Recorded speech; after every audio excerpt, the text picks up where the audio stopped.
धम्मपद गाथा क्रमांक 302।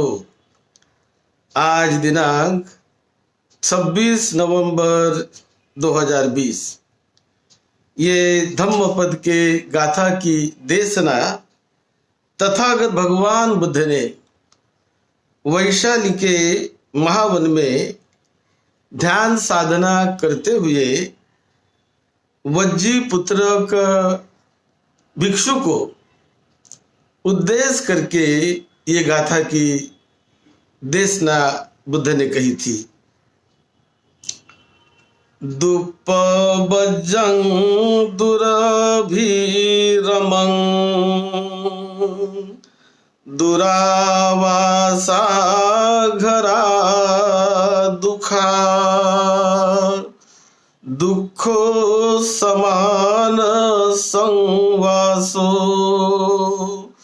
दुःखानुपतित ध्वयुध्वगु दुःखानुपतित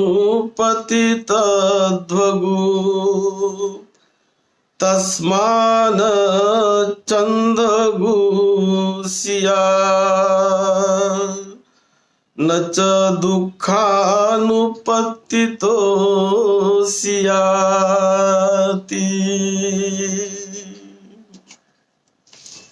तथागत भगवान बुद्ध जेतवन में विहार करते थे, जेतवन में रहते थे, लेकिन उसी समय वैशाली के वन में एक वन प्रदेश में वैशाली का वज्जी पुत्रक जो भिक्षु बना और ये भिक्षु बनकर वन में ध्यान साधना कर रहा था। ये ध्यान साधना करते समय उन्होंने देखा कि किसी दिन वैशाली में किसी एक दिन कोई सर्वरात्रि जगाकर मनाने वाला कोई महोत्सव वैशाली में आयोजित किया गया। उसे रत जगा महोत्सव भी कहते हैं कि सारी रात वो जाग कर उस महोत्सव को मनाने का ऐसा वो उत्सव था। तो वहां मनाने के लिए सारे लोग, शहर के सभी अमीर गरीब सभी तबके के लोग सड़क पर आ गए, रोड पर आ गए, और रोड पर आकर वो बहुत धूम धड़ाके से नाचते गाते हर्षोल्लास करते हुए उस महोत्सव को रात भर मना रहे थे। और वो महोत्सव मनाते समय जो बाजा बजाना, नाचना आदि सभी का जो आवाज, तो वो सारा जहां वहां सारे शहर भर और उस वन प्रदेश में घूम रहा था। तब ये वज्जी पुत्र भिक्षु ये वो आवाज को सुनकर ऐसा उद्विग्न होने लगा, बेचैन होने लगा और सोचने लगा कि देखो ये सारे लोग शहर के नाच रहे, गा रहे, बाजा बजा रहे हैं, हंस रहे, ऐसी सारी क्रियाएं कर रहे, और मैं इस जंगल में ध्यान साधना कर रहा हूं। तो अपने आप पर वो बहुत दुखी होने लगा कि मैं कितना मंदभाग्य हूं कि मैं यहां पर अकेला जंगल में हूं और ये सभी लोग नाचना गाना आदि उत्सव बड़े जोर से मना रहे हैं। वैसे वो भिक्षु था, वो वज्जी देश का एक राजपुत्र था और उसे क्रमशः जो राज्य का अधिकार मिलने वाला था वो अधिकार छोड़कर वो भिक्षु बना और भिक्षु बन के भिक्षु जीवन व्यतीत कर रहा था। लेकिन आज इस अवस्था को देखकर वो थोड़ा बेचैन होने लगा, थोड़ा विकल होने लगा कि ये सारी ध्वनि सुनकर कि ये तो 1-2 घंटे का नहीं, रात्र भर का वो त्योहार लोग मना रहे थे। सारी जनता, सब सेनापति, राज परिवार के लोग, सभी धनी लोग और सभी लोग राजमार्ग पर आकर वो ये उत्सव में सभी लगे हुए थे। और तब ये ऐसा सोचने लगा कि मैं एक काष्ठफलक की तरह, मैं यहाँ पर काष्ठ की तरह मैं यहाँ पर मैं पड़ा हुआ हूँ और मैं यहाँ एक अकेला यहाँ पर हूँ। तो ये अपने आप पर ही उसे थोड़ा दुख महसूस होने लगा और वो महसूस होकर वो सोचता है कि मानो कोई लकड़ी का कुंदा हो, तो उस कुंदे को काट कर, जैसे लकड़ी के कुंदे को काट कर उसको एक तरफ फेंक दिया जाए, तो इस प्रकार से मैं एक तरफ बैठा हूँ, ऐसा उसको महसूस होने लगा। उसके मन में वितर्क जागने लगे, क्योंकि राजकुमार था। तो उन्हें लगा कि मैं यदि भिक्षु नहीं रहता तो आज मैं भी उनके साथ नाचता गाता, सारी ये हंसता, सारी जो क्रीड़ाएं हैं तो वो करता। लेकिन आज मैं एक लकड़ी के कुंदे जैसा, काटी हुई लकड़ी के कुंदे जैसा मैं अकेला यहाँ पर हूँ। तो इस प्रकार वो अपने आप पर ही थोड़ा दुख व्यक्त कर रहा था, दुखी था। और ऐसी अवस्था को देखकर वहां पर जो वन देवता, उस वन देवता ने उसको आश्वस्त करने का प्रयास किया। उन्होंने उसके मन को जानकर सोचा कि ये अकेला है, लेकिन ये इस प्रकार का सोच रहा है, और उनको आश्वस्त करने के लिए वन देवता उनको कहते हैं कि आप तो कितने भाग्यशाली है, आप तो कितने अच्छे हैं, आपके लिए आप तो ऐसे व्यक्ति है कि जिनकी ईर्ष्या, जो स्वर्ग जैसे आप जीवन जी रहे हैं, कि नरकवासी, कोई नरक योनि में पैदा हुए नरकवासी, वो भी उस स्वर्ग की ईर्ष्या करते हैं और उसके वहां जाने का प्रयास करते हैं। इसी प्रकार आप इतना अच्छा एकांत में जीवन जी रहे हो और आप क्यों ऐसा अपने मन में विचार कर रहे हो, इस प्रकार का सोचकर, क्योंकि आप जो इतना ऊंचा स्वर्ग जैसे आप रास्ते पर जा रहे हो, ऊंचे ऊंचे रास्ते पर आप पदार्पण कर रहे हो, और इस प्रकार का मन में जो विचार आपके आया ये उचित नहीं है। इस प्रकार के भावार्थ की गाथा उस वन देवता ने उन्हें सुना दी और वो सुनकर वो जरा आश्वस्त हो गया, उन्हें थोड़ा अच्छा लगने लगा। और उसके बाद रात्र बीत गई और रात्र बीतने के बाद वो वहां से तथागत बुद्ध को मिलने के लिए चला गया। और जब तथागत बुद्ध को मिलने के लिए गया तब तथागत भगवान बुद्ध ने ये जो गाथा की देशना की। तो इन देशना में कि वैसे प्रवज्जित का जीवन भी कठिन महसूस होता है, उसी प्रकार जो असमान स्वभाव वाले लोगों के साथ रहना भी अत्यधिक कठिन होता है। इस प्रकार जो निरंतर यात्रा करना भी कठिन होता है। स्वहितैषी पुरुष वो निरंतर यदि यात्रा करते रहे तो ऐसा यात्रा करना भी कठिन होता है। और थोड़ा सा ये जो भोग ऐश्वर्य जिसे हम कहते हैं, लौकिक भोग ऐश्वर्य, उसे छोड़कर जो बाहर निकलना वो कभी थोड़ा कठिन महसूस होता है। वैसे घरावास में रहना वो भी कठिन है, क्योंकि जहाँ कभी अपने इच्छा के अनुसार काम नहीं करते, अपने मन के विरुद्ध काम करते हैं, तो वो भी कठिन अवस्था से गुजरना पड़ता है।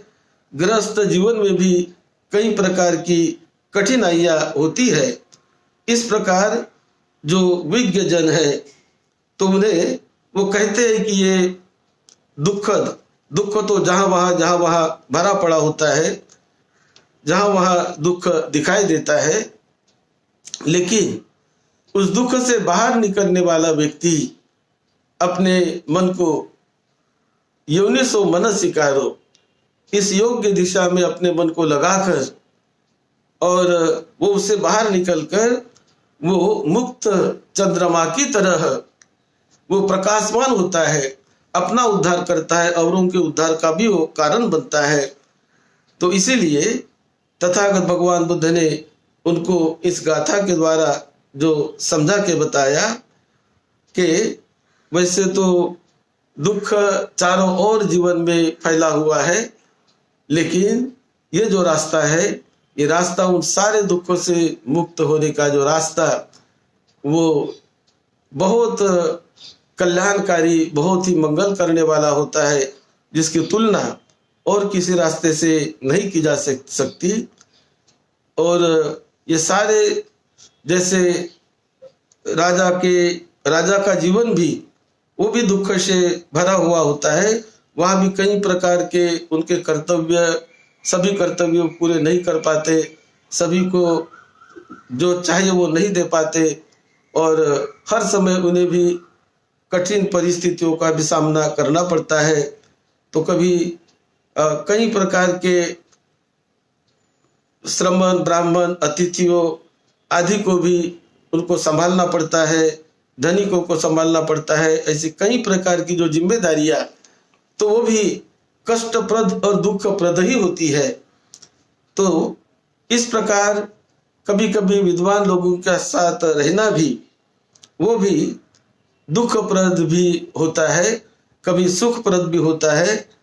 और समान होकर कभी कभी हम कहते हैं तू कौन है, मैं कौन हूँ, इस प्रकार के मैं तुम्हें ईर्ष्या में पढ़कर लोग और भी दुख निर्माण करते हैं। ये जलन भी एक दूसरे को दुखी बनाता है। और इन सब से निकलने का जो रास्ता, जो मुक्ति का, निर्वाण का जो रास्ता है, वो बहुत ऊंचा रास्ता है, बहुत ऊंचा रास्ता है, जो कि सही मायने में वर्तमान जीवन में तो अनंत सुख देता ही है, अनंत सुख की गारंटी है। भविष्य में भी वो दुर्गति में कभी नहीं जाएगा, सदगति होगी, इसकी भी गारंटी है। और उसी प्रकार वो अनंत सुख शांति को वर्तमान जीवन में भी भोगता है, भविष्य में भी भोगता है। तो इसीलिए थोड़े से इस सुख के लिए, अल्प सुख के लिए जो ज्ञानी आदमी होता है, प्रज्ञावान आदमी होता है, वो अल्प सुख को छोड़कर महान सुख के रास्ते पर चलने का प्रयास करता है और अनंत सुख का वो भागी बन जाता है। इसीलिए ये जो वितर्क विचार जो है इस प्रकार का आना, ये कोई कल्याणकारक नहीं होता, ये कोई मंगलकारक नहीं होता, क्योंकि दुख तो हर अवस्था में, हर जगह पर दिखाई देता है, लेकिन उन सबसे बाहर निकलने का जो रास्ता जो तथागत बुद्ध ने खोज निकाला, और जिस रास्ते से चलकर परम आनंद, परम सुख को पाया जा सकता है, इसीलिए अपने मन को बहुत खंभीर बनाकर, बड़े मजबूत बनाकर, ये सारे दुख को जानकर, दुख कई प्रकार के होते हैं लेकिन उनसे निकलने का रास्ता भी है, तो उस रास्ते का स्मरण करके, उस रास्ते पर चलकर मंगल मैत्री आदि करके सारे दुखों से मुक्त हुआ जा सकता है।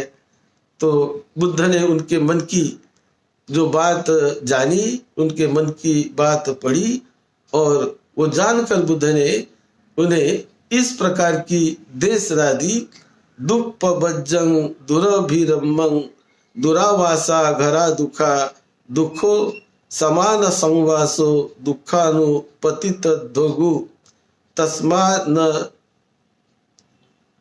चद्धगु सिया न च दुखानुपतितो सिया।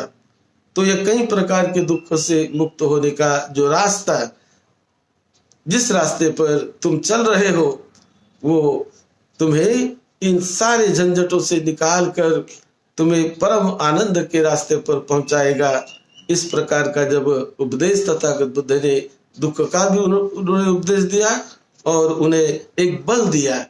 और ये जब उन्होंने सुना तो ये सुनकर जब बुद्ध ने वो देशना दी, उसके बाद वो अरहत बन गया और ऊंचे अरहत पद का उसने साक्षात्कार करके वो सारे दुखों से मुक्त होकर जो अनंत सुख शांति का जो महासागर, ऐसे उस आनंद में वो विहरने लगा और सारे सुख दुख से निकलकर विमुक्ति का उन्होंने साक्षात्कार किया और उसका मंगल हो गया। तो इस प्रकार के घटना के साथ ये धम्मपद की गाथा जुड़ी हुई है।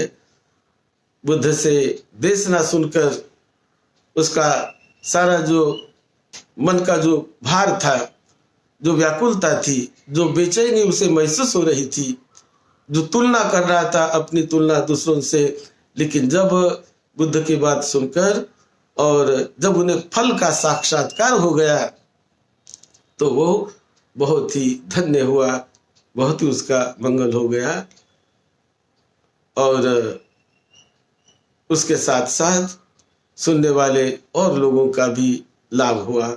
ऐसी ये गाथा धम्मपद की इस घटना के साथ जुड़ी हुई है। आप सभी को निरोगत्व मिले, लंबी उम्र मिले, सुख शांति मिले, आपके परिवार के छोटे बड़े सभी को सुख शांति मिले, सबका मंगल हो, सबका मंगल हो।